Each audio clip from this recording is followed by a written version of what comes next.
Hello, fellow paint wranglers. As you can see, I already have quite a mess. I've done about 6 paintings. I have a show that I'm getting ready for, and then I have to do a bunch of brush work. So I'm just trying to get the pours out of the way. Trying a different variation on the past few paintings for the cells with no silicone. I'm going to be doing kind of a reverse ring pour. You'll see what I mean. Colors today. We have primary blue,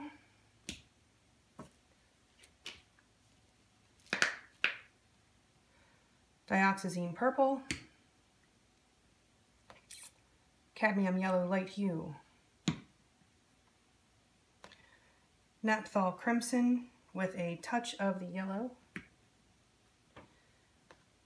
quinacridone magenta, and prism violet. There's 2 parts Floetrol to 1 part paint in all of the colors. My white, my base coat, is Artist Loft Flow Acrylic. That is more of a 1-to-1 ratio. That is going to be my background. They have been diluted to consistency with water, which I've added 10% Floetrol. So it's 10% Floetrol, 90% water. Let's get some paint in a cup, shall we? Okay.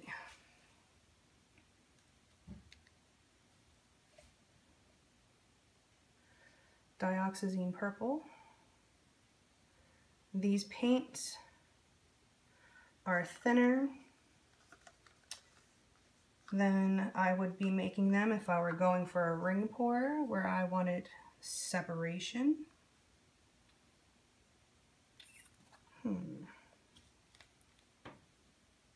I think I'm going to do the blue. Mix things up a little bit here. I am layering gently down the side of the cup to avoid too much mixing. The prism violet,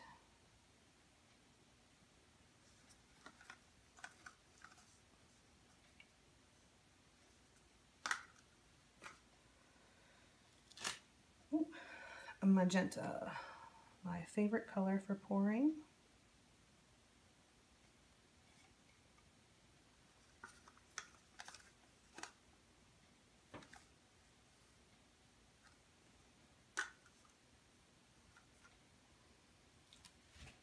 We have our crimson and yellow blend.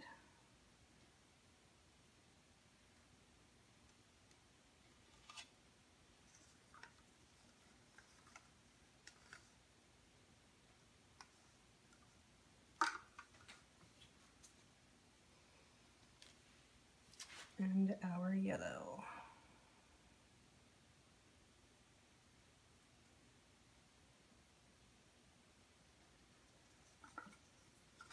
This is a 20 by 20 canvas. Requires 12 ounces of paint for full coverage. I should have, yep, exactly 12 ounces of paint. I really don't need exactly 12 ounces because I'm going to be stretching this a lot. But you're better off using a little extra paint than not enough, because you may wind up ruining your composition trying to get coverage. So let's put down some white for our base coat. We want a base coat because you want the paint to slide around on the canvas easily.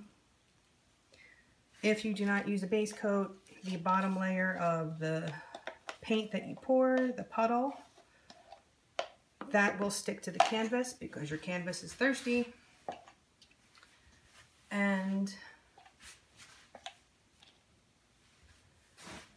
it will, the bottom layer will stick to the canvas and you will lose any cells that you get.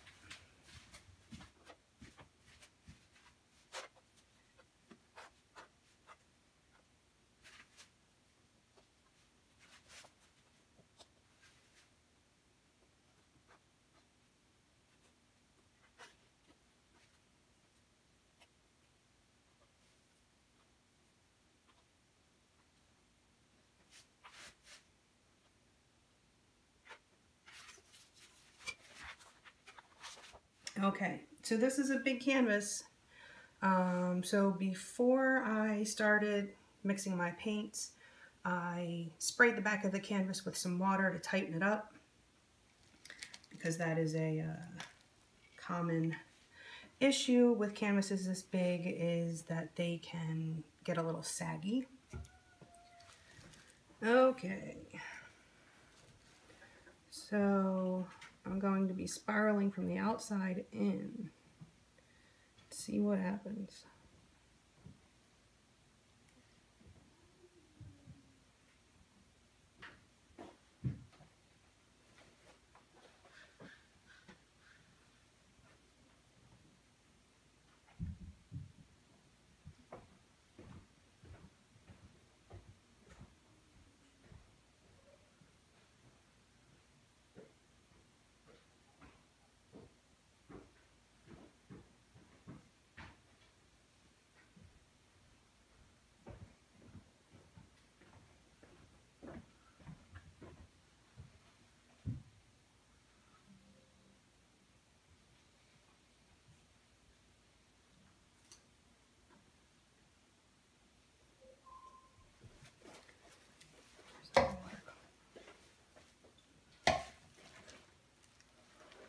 There was water dripping off of that cup. That's not good. All right, let's pop some bubbles.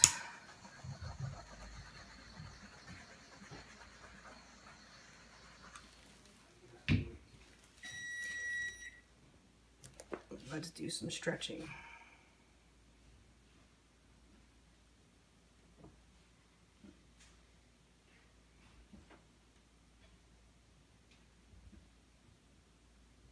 I can see that water drip. That's a bummer. Try to get that off. Hate to lose. Oh, there's more.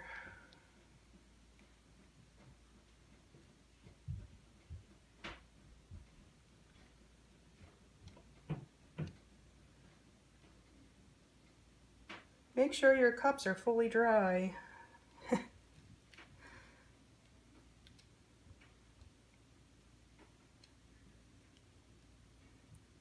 Center your paint before you change direction.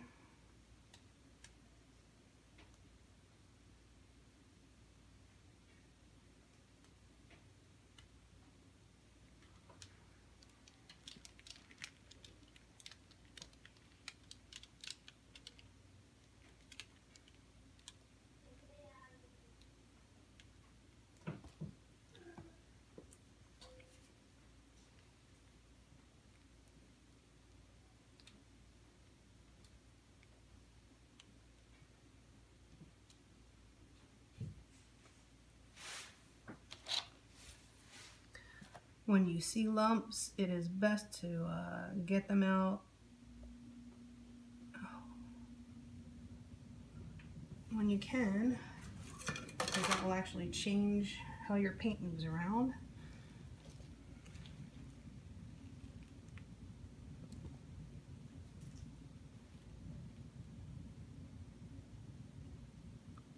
I can see something messing that up, but I can't grab it.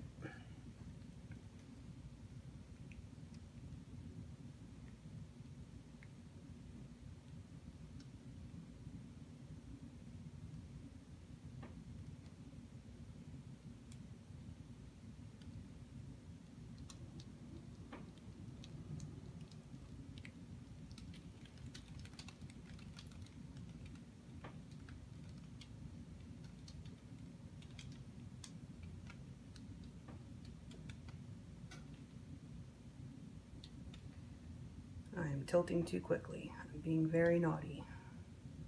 There are children waiting for pizza. Alright. I'm going to lose the squiggly bits I just made by being too hasty. Because I was naughty. And actually, I kind of want more of that orange to pop up.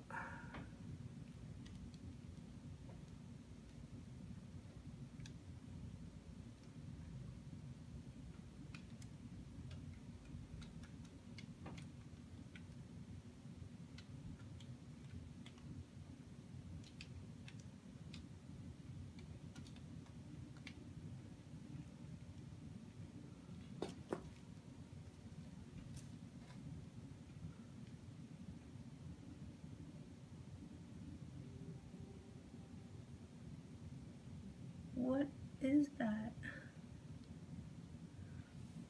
Besides annoying.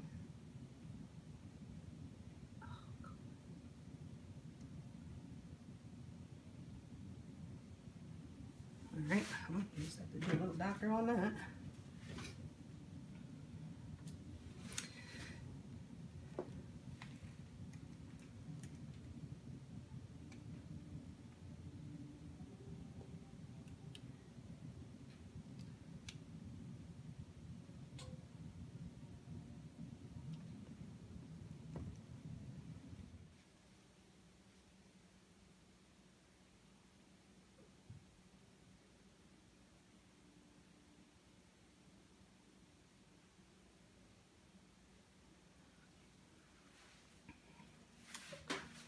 All right, let's do this.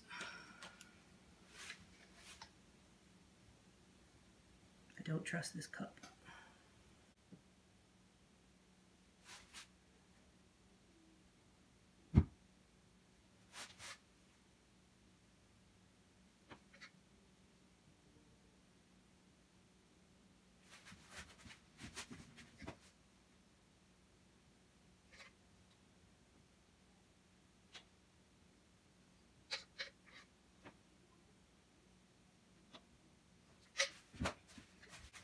So any spots that might pop up that I don't like these little white spots here, which I don't love, I can always mix some paint with a glazing medium, and just touch those spots up so that they don't stand out so much. Let me just touch that a little bit.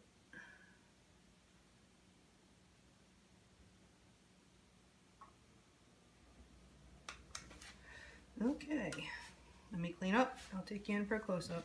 Okay, so here you have it. A reverse ring pour, sort of. No silicone.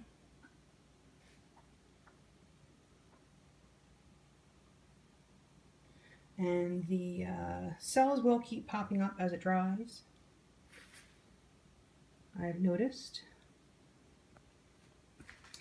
Okay, well, that's it for me. I learned something. I hope you did too. Please like, subscribe, share, all that good stuff. And next time I record, I will have a clean background for you. And hope you enjoyed. Go make some art.